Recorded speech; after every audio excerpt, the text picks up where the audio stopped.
Hello, and welcome back to Play of the Game, the limited podcast where we actually play the games. And we've got a little bit of a special episode on our hands because we have a champion in the house. Congrats, Jason. We have a limited championship qualifier here today with us. It's Jason.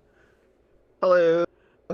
This weekend I played in the only TMNT limited event that matters.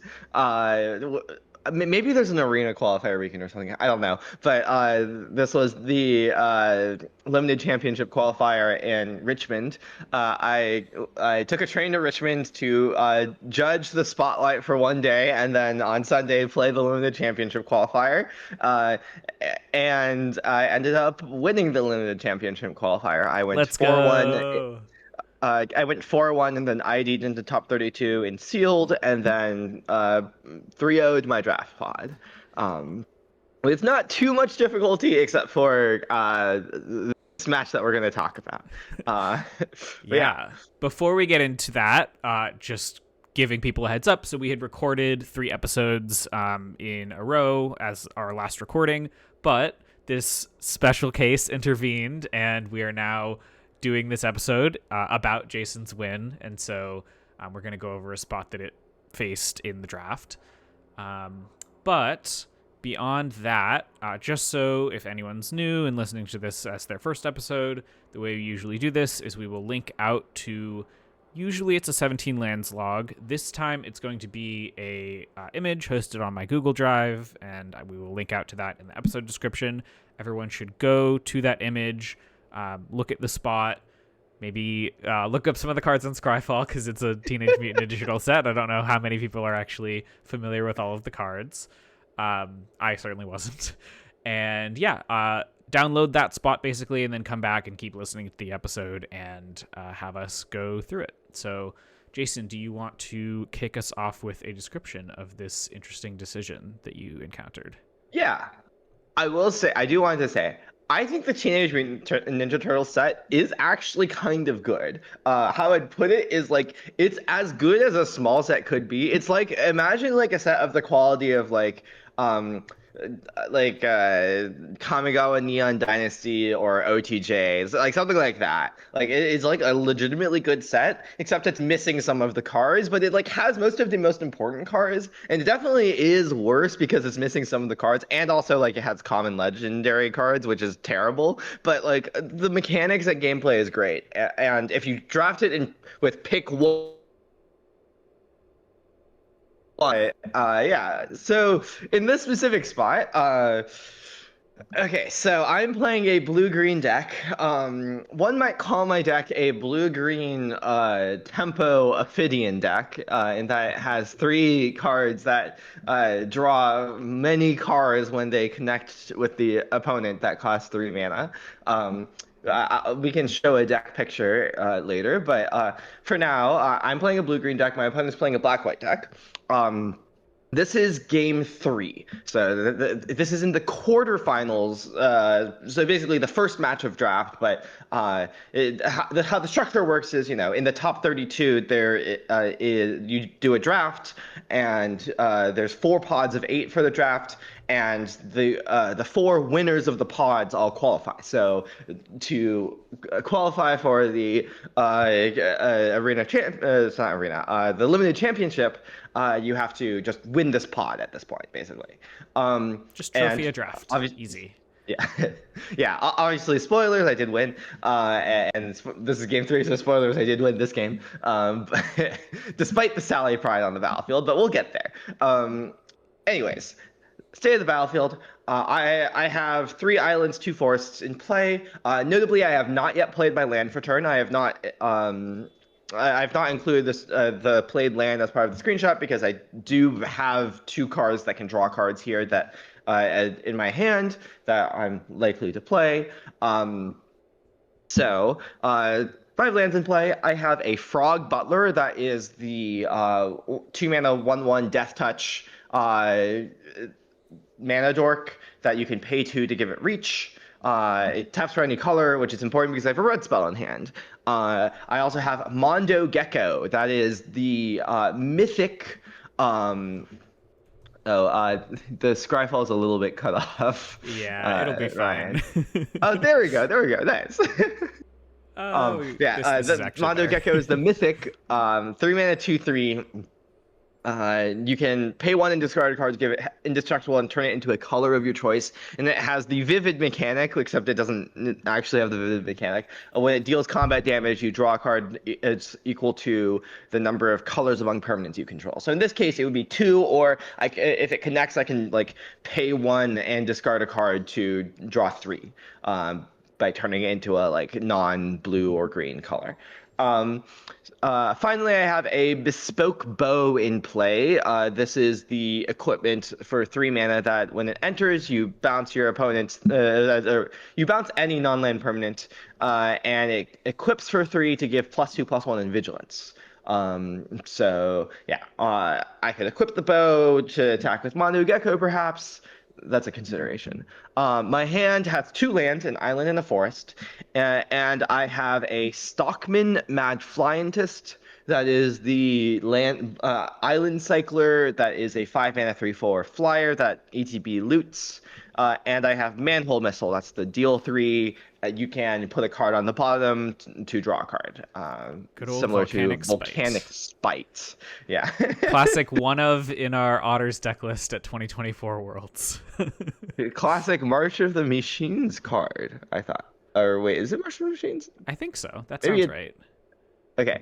Anyways, our opponent's board, however, is pretty scary. So like, Very I scary. have something nice going on, notably this Mondo Gecko, and I like have 7 mana worth of spells I could cast this turn. But so like.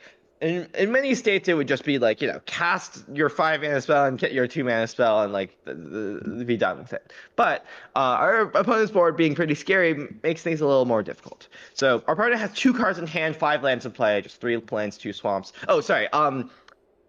It's not actually 3 plains, 2 swamps. I forgot to include this on the image, but I just remembered. You should probably bring this up on Scryfall. There is a turtle. I forgot what it's called. Turtle Lair. It's the land that land that taps for like ninjas and turtles, and you can pay 3 and tap it to make target ninja or turtle unblockable this turn.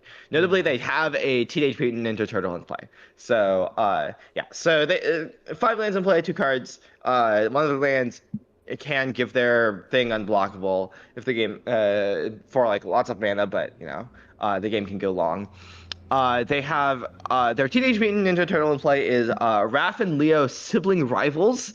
That is a 3 mana 2/4 that says when this. I think it's when it deals combat damage, you untap for the first time each turn. You untap everything, or you untap 1 or 2 target creatures, and you take an extra combat. It's just when it attacks, actually. So you're When it getting it attacks, basically okay. for free. Okay, yeah. It is equipped with a quintessential katana. Sorry, these are way too many things to read, but whatever. Which gives it +1/+1, so it is a 3/5. And notably, it has when it deals combat damage, you gain 2 life and it untaps. Notably, both me and my opponent forgot that this was when it deals like any combat damage and not just combat damage to a player. So there were like a couple missed triggers off of this thing, but whatever. It was in my favor, and I didn't even notice because I've never read these cards. This is my 3rd time playing the set. So yeah, that's their Raph and Leo. And the scariest part of their board is, of course, the Sally Pride. This is the best card in the set, highest win rate. 5 mana 2/4 ETB, make 2/2s equal to the number of non-token creatures you control, and when it attacks, put a counter on each creature you control. Notably very good with doubling combats. So yeah, They've got they 2 have that bonds and the that two. are synergistic together. It's a little scary. Yeah, they have Sally Pride and the 2 tokens they made off of it as well. I couldn't find mutant tokens, so I put rebel tokens. They're like the same thing. They're 2/2s. Um, uh, so yeah, last turn they basically just cast Sally Pride. I was like feeling pretty good about my spot. I think I had like drawn 2 off of Manu Gecko recently, like by playing Bespoke Bow. Mostly I drew lands though, but and then my opponent slammed the Sally Pride. I'm like, okay, things might be a little worrying. So okay, this is also game two. Sorry, game three. So I know roughly. I have a sense of what's in their deck, and the good news is that their deck is kind of bad. Is my impression, or like okay, my impression is that their deck is Sally Pride and a pile of cards.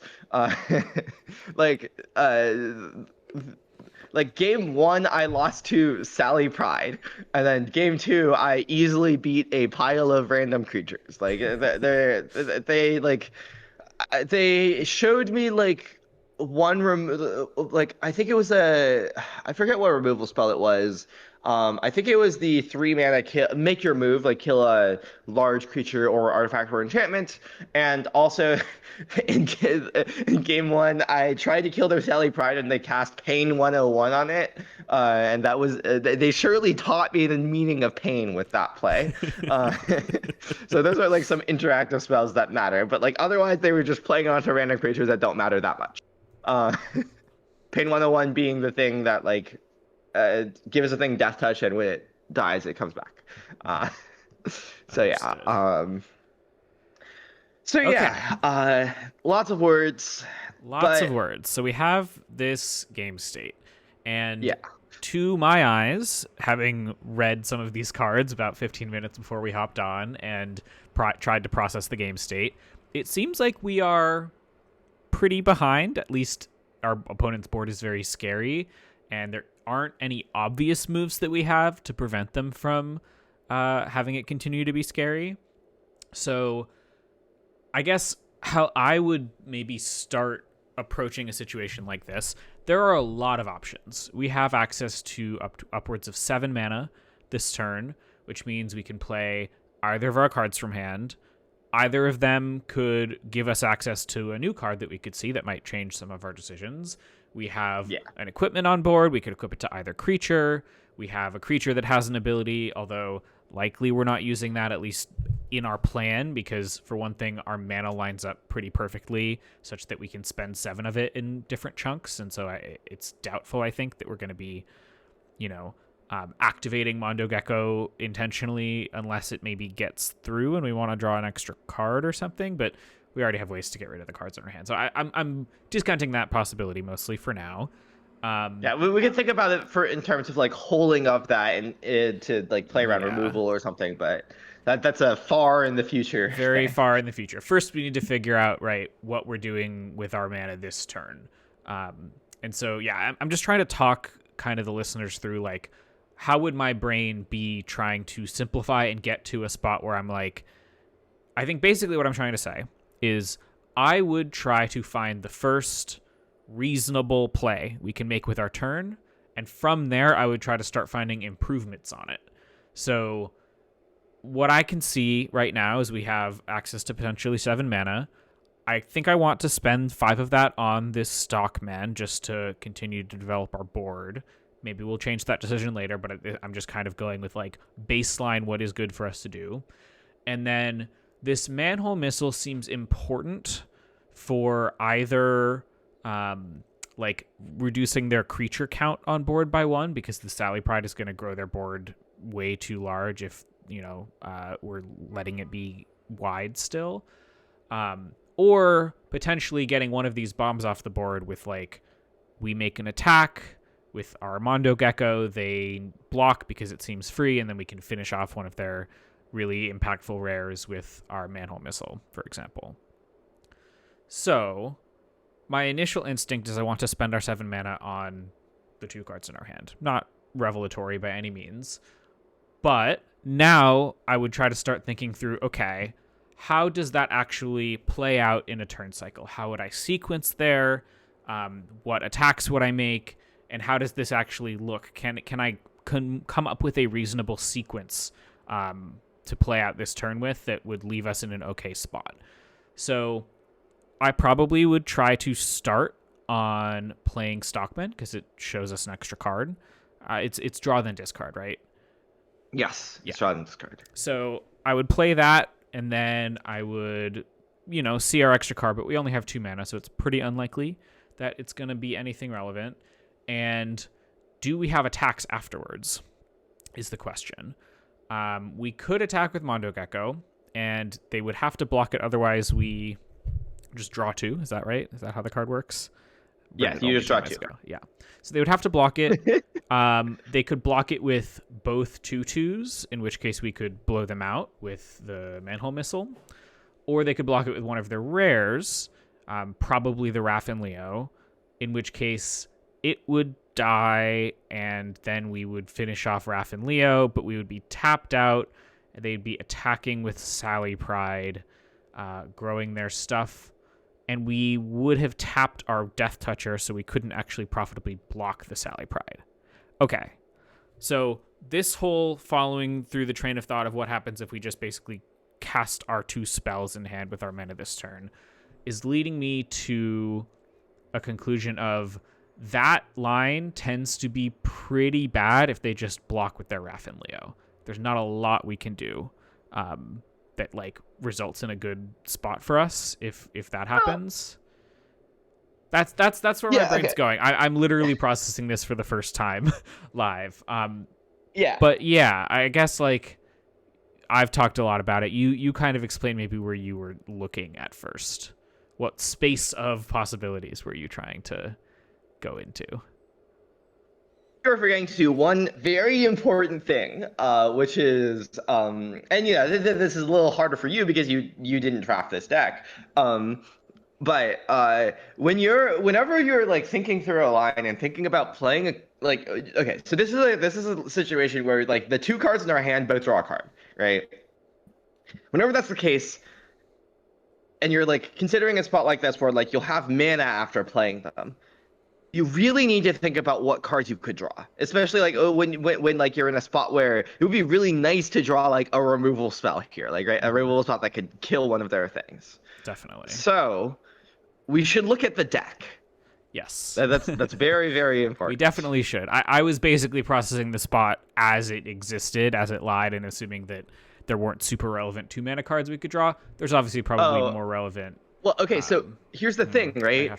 We don't like we could play Manhole Missile as our first card, so it doesn't have to be just 2 mana things. Right. I was thinking through the line that started with playing the 5-drop, but that could not be. I guess my process is generally like I think that it's like I really like as part of my process to start with thinking about what cards I could draw in that process, and not because I think it's very important, like a very integral part to figuring out what you want to cast.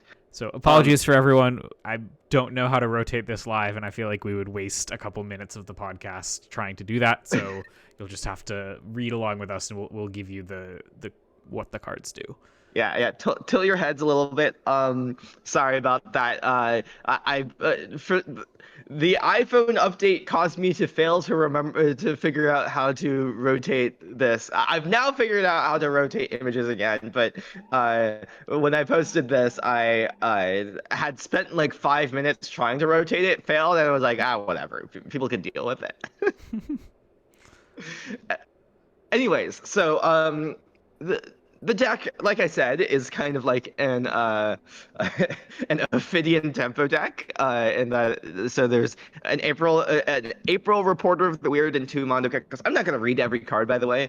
That would take too long. But like basically 3 cards that like draw cards when they hit the opponent, and a bunch of ways to push them through with like cheap removal spells and a bunch of combat tricks. Like there's 2 Guac and Marshmallow Pizzas that is a 1 mana artifact that when it with flash and when it enters you give something +2/+2 and untap it. And I also have a Mind Transfer Protocol that's suit up, basically make an artifact or creature a 4/5 until end of turn, draw a card. Notably, this is game 3. I have sideboarded in 2 copies of Retro Mutation as removal spells. That's the 3 mana in like aura with flash that makes a thing a 0/1 and unable to attack, and it loses all abilities. And in addition to those 2 removal spells, I also have 2 Tenderizes. I have noted in the gameplay spot screenshot that I've already used 1 Tenderize. That's why there's a Tenderize in the graveyard. There's other things in the graveyard, but that's the one that's like important. So I've already used a Tenderize this game. I believe the removal spells left in the deck, or like things that could interact with the board left in the deck, are my 3 combat tricks: the 2+2+2s, and the suit up, like make a thing of 4/5. One tenderize, uh, one spicy oatmeal pizza. That's the 2 in a red thing that like basically it's a, what's it called, char, like deal 4, you take 3. And a novel nunchaku. That's an equipment that attaches and gives +1/+1 and causes a fight. That's not an ideal removal spell in this case, but I could cast it sacrificing my frog to take down something. Um, and I theoretically also have a Metalhead, the 5 mana 4/4 that mana war. So like I could bounce, probably not the Sally Pride. I could bounce the Don and Leo, perhaps. But yeah, so overall, it's 1, 2, 3, 4, 5, 6, like 6 removal spells, like 7 removal spells, I think, and like 3 tricks that I could draw. So a lot. There is Yes. a freaking lot of things you could draw that would affect combat. This is so much more than I would expect in a normal deck. Yeah. Also, on top of that, I have 2 couriers of comestibles, which are the 2 mana 1/2 that ETB finds a food, and 2 of my foods are combat tricks, and one of them is a removal spell. Sorry, y'all, I do not know how to zoom out here. I zoomed It's in on the fine, it's image, I fine. updated the can image, explore and it. then, yeah, whatever. Messy episode, but it's fine. Yeah. So, okay. Well, I will say to make things slightly easier, one of the spells that we could draw that is a removal spell, Spicy Oatmeal Pizza. No matter how we draw, okay, unless we attack with Mondo Gecko and they just declare no blocks, there's no way we can play Spicy Oatmeal Pizza this turn, because our 2 ways of drawing cards either uses our only red mana or just cost 5 mana, which only leaves us with 2, not 3 mana left. Yeah. So to round everything that Jason just explained to a actionable insight into the situation that we are looking at, we have many things that we could draw that would affect this combat very profitably for us. But there's some very like specific properties of things that we can draw. Notably, if we cast Stockman, right, the number of cards that we can draw that we can cast for 2 mana puts us down to 2. Yeah. Yeah. We can cast our 1 remaining Tenderize, but like we can cast our 1 remaining Tenderize, or like some Guac and Marshmallow Pizza as a +2/+2 combat trick, but we can't really cast anything else. Yeah. Right. So like, there's some, like, that is a pretty some, strong reason to creatures, lean but... away from just cast Stockman, because I want to use my 5 mana on that this turn, and it gives me information immediately, so I'm going to just do that as the first move. Yeah. Meanwhile, that being if we said, it's our not exactly obvious is... how we're casting this manhole missile. Yeah. So if our way of drawing cards is casting the manhole missile, we do have okay. In addition to the Tenderize, obviously we have the Guac and Marshmallow Pizzas, but like those are like a little worse. That those don't obviously do that much here. More so, at least not compared to the Tenderize, anyways. We have like the make a thing a 4/5, which does legitimately help a little bit by like letting us block with a bespoke bow. Though again, a 4/5 doesn't actually block either of their rares after they attack, because Sally Pride will play counter on itself. So like really, what casting the 4 cards that casting the manhole missile gives us access to, in my eyes here, is the 2 retro mutations. That would be really nice here for just like cleanly dealing with one of their things. The Tenderize we always can cast.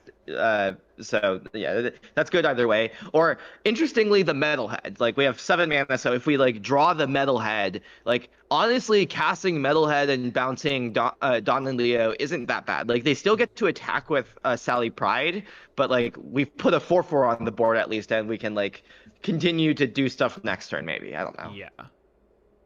So again, like some quite relevant draws. But to have access to those, even if we actually would, which is still unlikely, it's not more probable that we'll draw something relevant than not. But still, if we want access to those, we have to draw a card first, somehow. Some way, we have to move a card from the top of our library into our hand. So, what is our plan for doing that? Casting Manhole Missile. Let's talk about that, right? The only real right now target is a 2/2. Okay. How much does that do for us? Like, how bad would it be, let's say, if we cast Manhole Missile on a 2/2 and we drew a land? So then we're like priced into just casting Stockman, and now we have our Trying to, like, we just have a double block? 3/4 and a 2/3. Yeah. That seems pretty bad. It seems bad. like they will get to just like attack with their 2 creatures, and we'll be sad. Okay, so we may need to execute a more advanced maneuver. So in fact, casting on a 2/2 is arguably worse than and drawing. If we drew a land, if we knew the top card of our deck was a land, that would definitely be worse than just like casting Stockman, because we no longer have our frog up to block. Yeah, right. 100%. The one nice thing about casting Stockman is that we do get to like leave our frog up, so that we can block with it on their turn, and that is worth something. That is a legitimate cost to casting our Manhole Missile. Yes.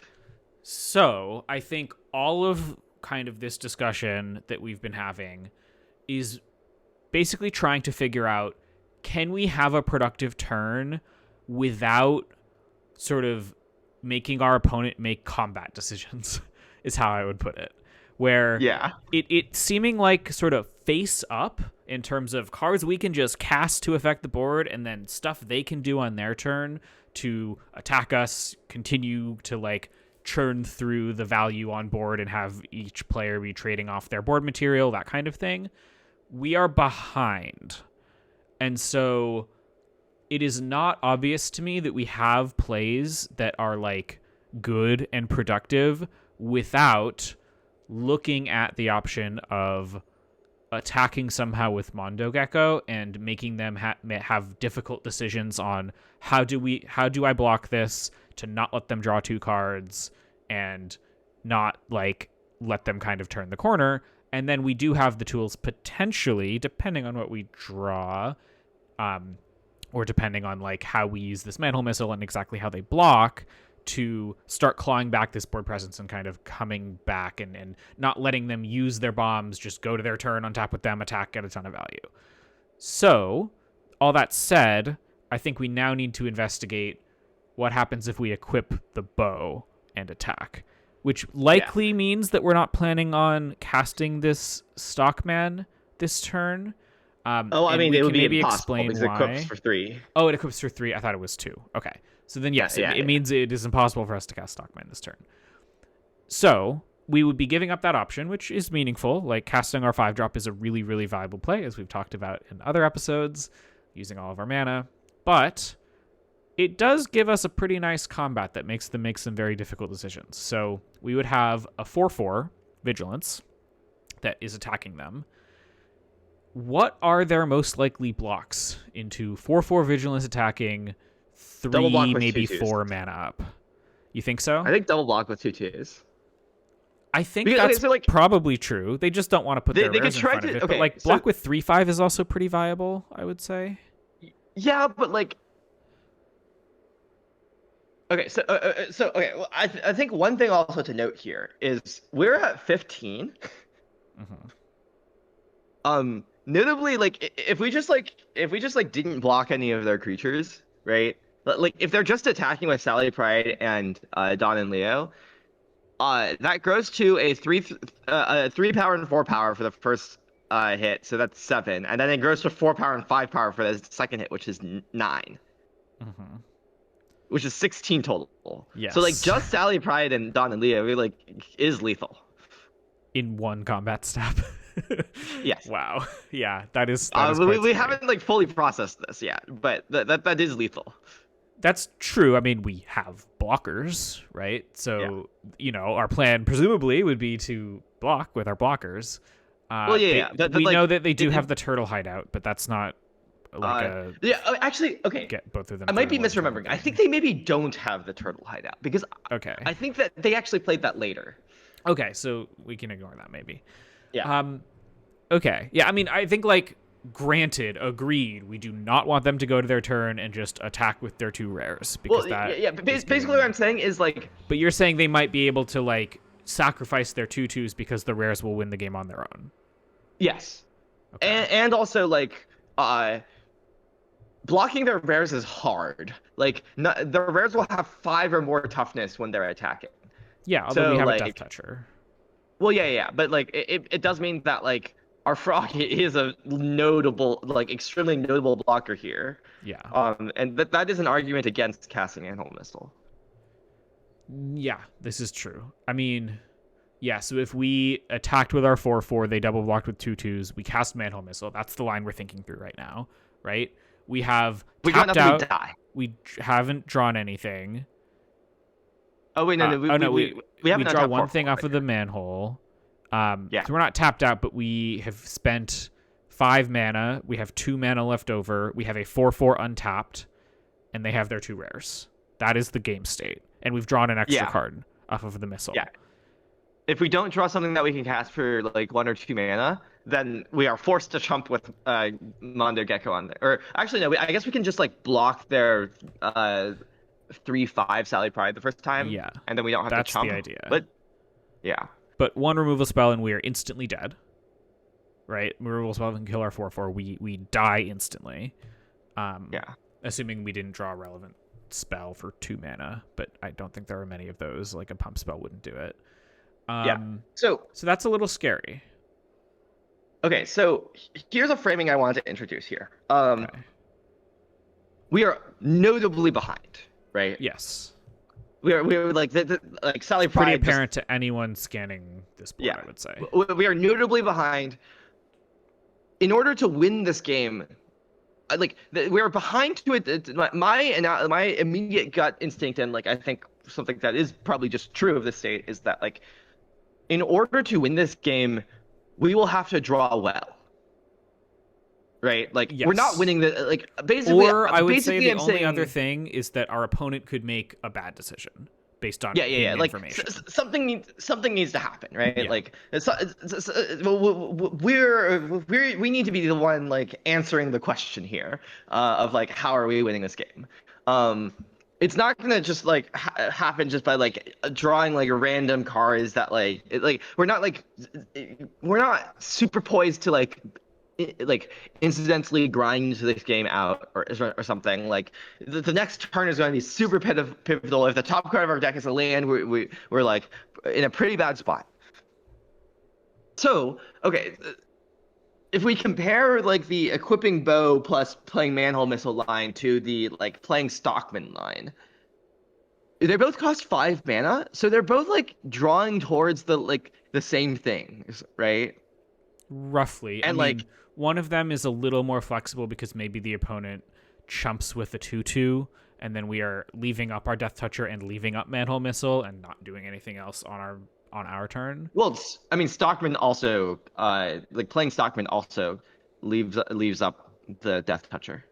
True. Like that's the benefit of playing Stockman. Yeah. But like basically what I'm trying to get at is like, okay, if we're like playing these things, we're like expecting to draw a Tenderize, right? Like okay, or how I put it is, if we're equipping the bow to the Mondo Gecko, I think that is a line that's like pretty bad unless we draw Tenderize, right? Or if they block with their 3/5. Like I think it's acceptable if they block with their 3/5, because we kill it, then like. They have an attack with the Sally Pride, but we have a 4/4. Unless they have a removal spell, they can't attack with their 2/2s, so it's just an attack with the 3/5 that pumps their team, and then we block it. And they can equip their katana to make it it eventually a 4/6, but I would say the game is certainly not over. But like okay, so basically we have to either draw Tenderize or they choose to block with their Don and Leo. But I kind of like I said, I don't think they should. I don't know. Like Sally Pride with a wide board is so much value, and they are forcing us to probably like tap much lower / tap out to kill their Dawn and Leo, or I think it's Wrath and Leo. A Wrath and Leo, sure. Yeah, to kill that card. And in that case, they go to their turn. They have like dealt with whatever the trick we had in hand was, and then they can like play another creature to the board, attack with their Sally Pride. It, like gets in and grows their board, and they're just accumulating a bunch of material. I don't think it's obvious that they're not okay, quote, getting blown out by a trick that like deals with their rare, because it would still put them in such an advantageous like board position that they might accept doing that, because whatever the thing is, it's going to get them in combat at some point, and they'd rather get it out of the way while they are still in like an advantageous position. Okay, let me put another way maybe to put this is, I'm worried that the only cases where they choose to block with Wrath and Leo is when it is like if their hand is good. Yes, that is certainly like that. Like they have the choice, right? That is kind of what I'm saying. Choose to punish us, right? And I don't like that. Yes, that's also fair, right? Like it basically gives them the option to say, I'm going to lose a little bit on board this turn for the guarantee that that's all that's going to happen this turn, and I'm claiming that I'm far enough ahead that I can like accept that small loss to win the war. And that is notably like what you're saying. That's a decision they get to make based on the hidden information in their hand that we don't have access to. So it's a little bit weird thing to invoke here, but like PV's rule, where you're giving the opponent a choice of something that like could blow you out based on information that like you don't really have access to. Yeah, so that might seem wrong, but it wouldn't be wrong if you knew what they knew, kind of thing. Okay, so basically what I'm saying is I'm like pretty skeptical of this equip boat line. Okay, but so maybe we should like just, notably I think I'm skeptical of almost any line. We seem very far behind. Yeah, we've been talking for a while. I can like say what I actually did and like why I did it. Yeah, I mean I kind of want to say what I did first, or what I would do, because it's difficult. I mean, I honestly do think if I were in this spot, it's very hard to say. We've been discussing it for a while.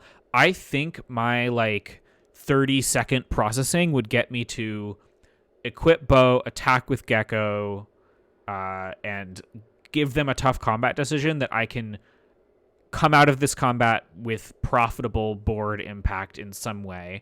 They have to block it, and whatever they block it with, I'm going to reduce their board, and my biggest priority here is reducing their board in some way.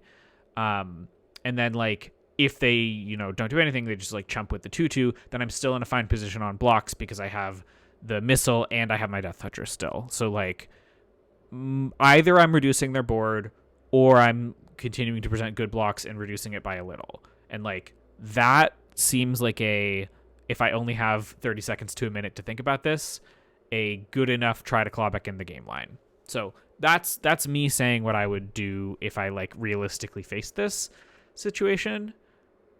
Now, yeah, you should talk about what you did based on the I'm far behind, I need something good to happen theory. So yeah, I'm maybe too much of a fan of this, but I'm a fan of like when I feel like I'm behind, I like just assuming that things will work out. I am a fan of this philosophy for sure. I guess my thing would be I'm not sure how far behind we are here. It's not like super obvious that we're incredibly far behind, but I could be wrong about that. It's a hard situation to process. I specifically don't like your line because I think that if you think you're only slightly behind, that you could like maybe like maybe blocking with the frog can get there, then I would play Stockman. Like if I think I'm only slightly behind, I would play Stockman. But like I think the thing I'm worried about is just their board is big enough that if they play like another creature, like a 5-mana 4/4, I'm just thinking of like generic limited creature, right?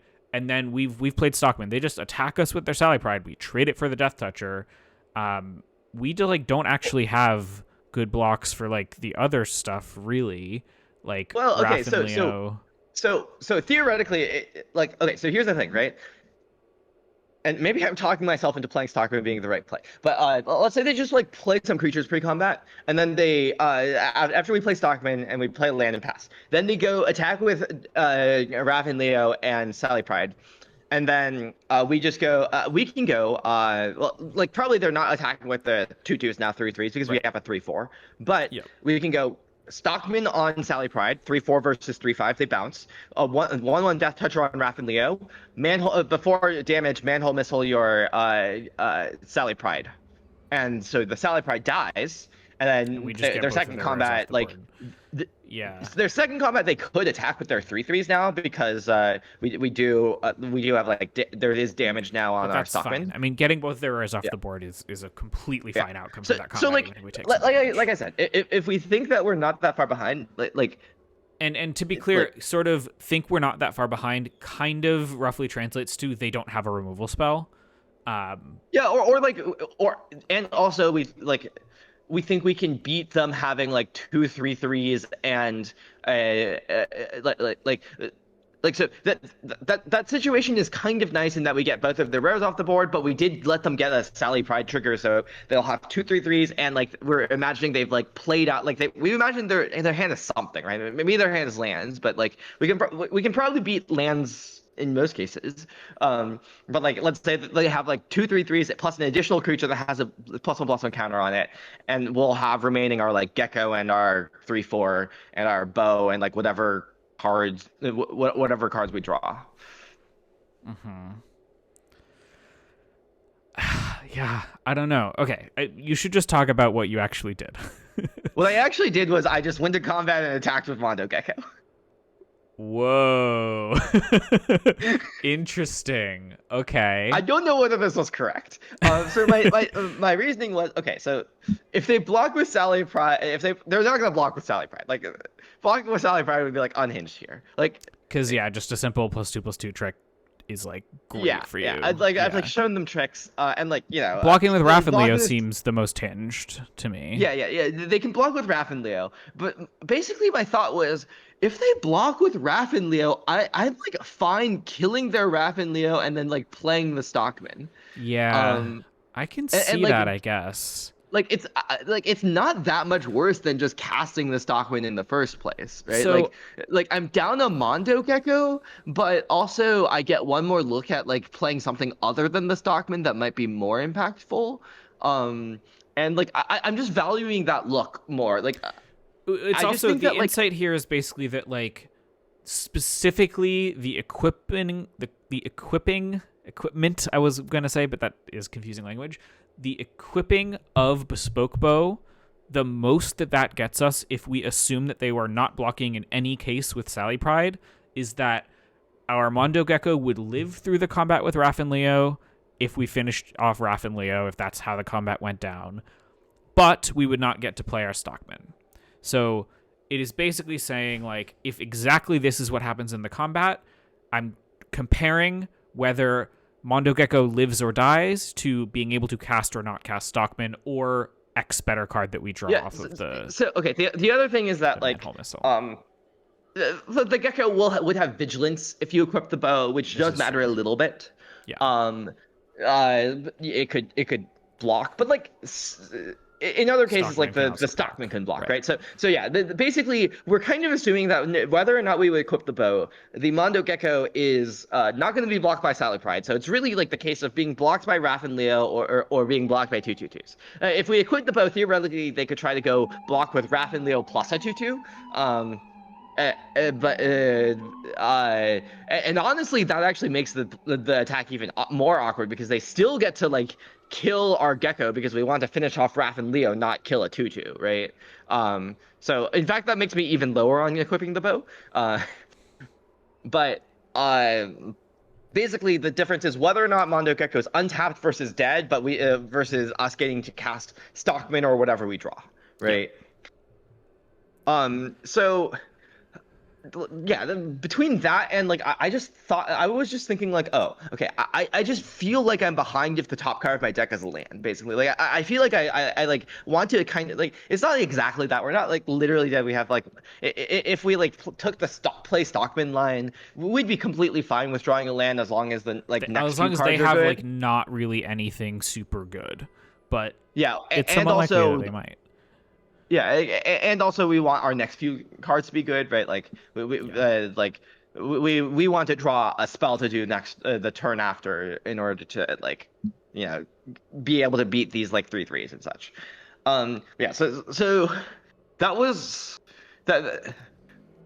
So like it's I not would also say entirely the that like one other way you can get to this play is they're not going to block with their rares, which is a real limited play that you often should be making, and it's hard for people to see sometimes. Is like, if your opponent attacks you with a random creature and you have X rare that is just really strong in the format in play yeah that people could make a really hate profitable block, blocking bluff people attacks with hate rares. blocking with their rares. And it really is a thing that you can exploit a lot of the time. And this is a situation where they have an easily available different block. They don't have to block with their rares. And so even though blocking with the Raph and Leo might, if they really thought through all of the possibilities of what could happen, might be a better block. I don't even know if that's true. I'm just saying it might be true. It's Certainly in also open just deck list it's psychologically true. less likely that they're going to block with that than they're just going to block with like their Yeah. two creatures that they're like, I don't need these.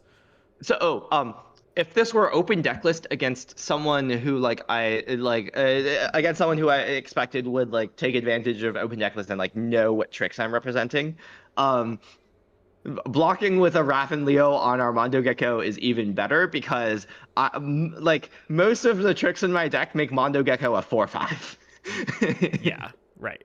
Which again, like that Raph and Leo block is really good. That's why it's the one I'm the most scared of. But I think it is a realistic conclusion to say it is unlikely that they are making that block. So the thing is though, like in some sense it's a scary block, but in some other sense, like okay, if I'm just attacking with the 2/3 Mondo Gecko, I'm actually like so thrilled to be able to trade my Mondo Gecko and a card in hand for their Raph and Leo, right? And like eh, Right, I'm again, less the thrilled ultimate if I outcome have is to not pay 3 that mana for terrible it. for us, right? Like, we're getting rid of the most threatening, in some sense, I actually think Raph and Leo is more threatening than Sally Pride. It just represents so Yeah. much damage in such a profitable combat if you ever don't have good blocks. We're getting rid of the most threatening card on board, and we're not using that much mana to do it, and so we're continuing to develop our hand, and we are also getting both of the lands potentially out of our hand, and like digging deeper into our deck in a turn. Yeah, and of course, just the biggest thing is I just really, really, really wanted to be able to draw any of my like 3 or 5 mana like cards that could help here. Yeah. Um, You thought it was very important to be getting deeper into your deck because the current situation was not profitable for you, basically. um, I, I legitimately do not know whether like this line was better than just playing Stockman. Yeah. First. This is one of those Magic scenarios where like the actual correct line is impossible because it genuinely does depend on what behavior you expect from your opponent.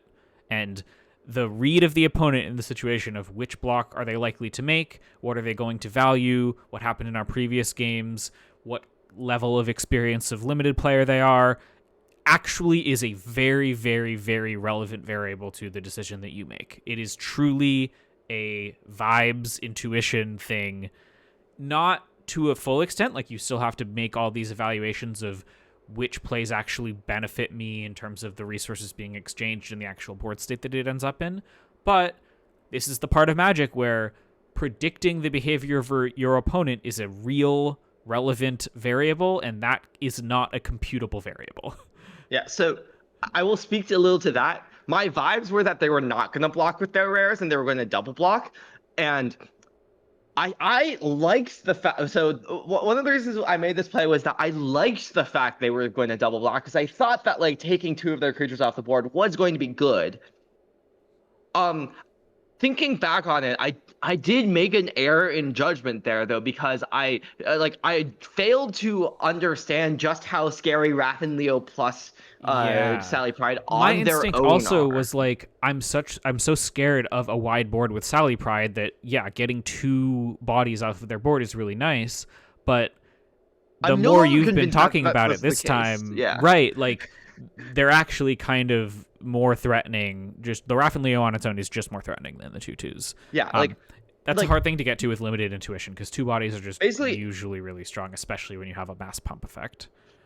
yeah, basically how I put it is before I was like more convinced that my line was like correct. But now I think that like it's closer, and probably my line is correct if you expect them to block with Raph and Leo. Like if you just expect them to like make the like eat your thing block, then like I think my line is really good, because like I think getting Raph and Leo off the board and putting a Stockman on the board is like really is like a good enough turn, and you have like upsides on top of that. Um, but if you expect them to block with the two twos, uh, then like I think the line does get notably worse, though it So, still what line would has we take if benefits. we did expect them to block with the two twos? Play Stockman I think pass? play Stockman might be better, but I'm still not sure, because I do really again like drawing towards more things. Right. Yeah. Man, what an interesting spot. This is a great one. What Yeah. actually happened in the game, Okay, if you can so remember?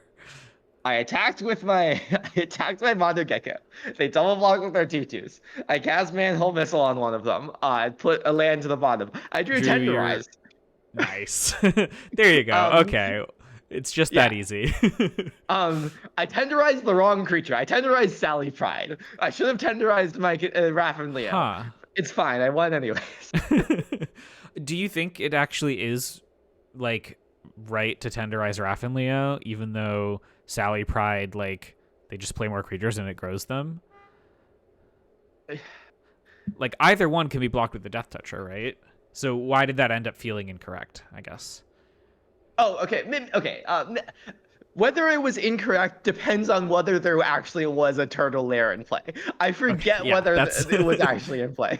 that. I remember at some point being like later in the Oh, game I when regret they this because of activated this turtle turtle lair. I'm like, layer. oh shit, Yeah. I forgot about that. I should have removed the Raph and Leo, but I forget that I actually had that information. Like this is a like I don't remember the situation fully, so like maybe I'm beating myself up over nothing. I've done the But same thing many times before. Yeah, yeah, you absolutely learn as a Magic player to like retroactively lean on that intuition of, oh shit, I messed up, and like that is an indicator of your mistakes. And whenever you have that feeling, you like reference back to those points in the game to like index on which mistakes I could have possibly made that I need to go back and analyze. So yeah. whether you're doing that because there was actually a turtle hideout in play or not is unknown at this point. We do not have an Yeah. actual game log. Certainly this weekend, my play was looser than usual because I was less familiar with the cards than usual. I think this is probably also true for almost everyone in the tournament, though. So yeah, you're testing a different thing. But You're like I said, testing raw intuition. both me and my opponent missed that the katana that is equipped to Raph and Leo triggers on normal any combats. combat damage. Yeah. And that was very important. It was a very close damage rate. So if they were at 2 or 4 life more, I may have lost this game. Wow. But yeah, basically, like, I think it's actually still close between the Raph and Leo and the Sally Pride, because the Raph and Leo getting multiple triggers off the katana is really like scary in a racing situation versus like Sally Pride is the only creature left on their board after you tenderize. That's true. I guess with that, yeah. I don't know. Either way, it was a very amusing kill one of your tutus, tenderize one of your bears, post combat equip my bow to Mondo Gecko. And then you still have Gecko, and that's a very threatening attacker. So like, yeah, you're in a kind of pretty good spot there, honestly. Yeah, the rest of the game proceeded with like at some point they killed my Gecko, and at some point they there was a turn where they tapped their turtle lair for mana, not thinking about it, and to like play a draw 2, like on 7 mana they went tap 3 mana, play a draw 2, and they had tapped their turtle lair to this, and then they looked down at their land and like, shit, I tapped the wrong land. And then once they said that, I'm like, shit, they have a turtle lair.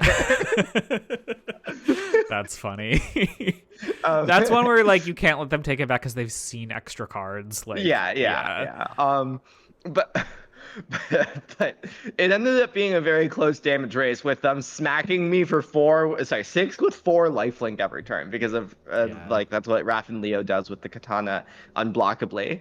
And so I had to I had to race, and it was a very close race where on the final turn, I won by attacking with like mostly a Stockman with a katana equipped, plus like a couple Death Touchers. They declared no blocks. They went to 4, and I'm like, "You're at 4. I'm at 1. Spicy oatmeal pizza. Deal you 4. Gain 3. With it on the stack. Stack it. GG." That's sick. That's really nice. Dang. Well, yeah. No one pay any attention to how interesting and complex and difficult the decision in this episode was. It's just that easy. Limited is super easy, and you can just go and win. And if you're Jason, it's all fine. I think that's the conclusion we should take from this. Nothing else. The game's definitely not incredibly hard or anything. It was nice to play a limited event again. Limited events are so comfy. Limited is great. We love it. It's been a while, right? It's been like almost an hour. This long episode. Too much been a very long episode. Yes. All right. In that case, we should probably wrap it up. You can find me at Blue Sky. It's r-condon.bsky.social or on Patreon, Ryan C MTG. And Jason? You can find me, JasonILTG, basically everywhere, and you should subscribe to this one's Patreon. Wonderful. All right. Thanks everyone for listening. I know you are. And yeah, until next time, go out and make some great plays. Go qualify for that limited championship. Indeed. Bye.